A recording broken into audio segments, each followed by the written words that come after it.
Hello everyone, good morning, welcome back this channel in another mini blog. আবারও চলে এসেছি একটা ছোট্ট মিনি ব্লগ নিয়ে। এটা ছিল 25 জানুয়ারি সানডে। আমরা এখানে সবাই মিলে চলে যাচ্ছিলাম সেই গন্তব্যস্থানে যেখানে আজ ফিস্টটা আছে। গন্তব্যস্থানে পৌঁছে পেয়ে গিয়েছিলাম একটা করে কেক আর সঙ্গে একটা করে মোয়া। আমি মোয়া খাই না তাই নিয়ে একটা কেকই নিয়েছিলাম। তো একজন কেকের প্যাকেট খুলেছিল, তো সেখান থেকে একটা কেক। আমাদের ওখানে যাওয়ার কথা ছিল 10টা টু 10:30টার মধ্যে, কিন্তু আমরা অনেকটা লেট করে ফেলি, তাই আমাদের ব্রেকফাস্ট করতেও লেট হয়ে যায়। আর ব্রেকফাস্টে ছিল এখানে কচুরি আর আলুর দম, যেটা খেতে হয়েছিল খুবই সুন্দর। ব্রেকফাস্ট কমপ্লিট করে জায়গাটা একটু ঘোরার পর চলে গিয়েছিলাম একটু বোটিং এর মজা নিতে। বোটিং করতে গিয়ে মজার বদলে আমি সাজা পাচ্ছিলাম, যেটা আমার মুখ দেখেই তোমরা বুঝতে পারছো। আমার ভীষণ ভয় লাগছিল। সেখানে মনে হচ্ছিল যে বোটটা না এক্ষুনি উল্টে যায় মাছ পুকুরে। আমি বেঁচে যাব কারণ আমি সাঁতার জানি, কিন্তু আমার ফোনটার কি হবে। কিছুক্ষণ বোটে করে মজা করার পর চলে এসেছিলাম পকোড়া খাওয়া দাওয়া করতে। এখানে গরম গরম পকোড়া ভাজা হয়েছিল, যেটা আমরা খাচ্ছিলাম সবাই মিলে বসে বসে গল্প করতে করতে। মন ভরে পকোড়া এনজয় করার পর বেশ কিছুক্ষণ আমরা এখানে রিলস ছবি বাগেরা তুলছিলাম। আর এখানে সেরাদির বক্তব্য ছিল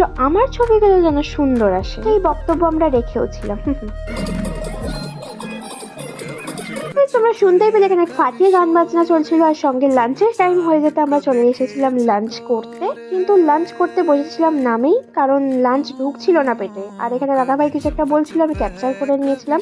আমি কম সময় খেতে পেরেছি কারণ পেট ভর্তি আমার পকোড়া ছিল, আমি কিচ্ছু খেতে পারছিলাম না। যাই হোক, লাঞ্চ কমপ্লিট করার পর বেরিয়ে পড়েছিলাম একটু ঘুরতে, কারণ সেখানে সবাই লাঞ্চ করতে ব্যস্ত, সেখানে আমাদের কোনো কাজ নেই। তাই ভাবলাম একটু আশেপাশে ঘুরেই আসা যায়। বেশ কিছুক্ষণ ঘুরে আসার পর চলে আসলাম আবারও পিকনিক স্পটে। তো কিছুক্ষণ একটুখানি গান চলছিল, একটু ডান্স করে নিলাম। আজকের পিকনিকের লাস্টে ছিল চা আর বিস্কুট, তো চা খেয়ে নিলাম সবাই মিলে। তো আজকে সারাদিনটা এইভাবেই খাওয়া দাওয়া করে কাটলাম। তো আজ এই পর্যন্তই, দেখা হবে নেক্সট মিনি ব্লগে। Bye bye.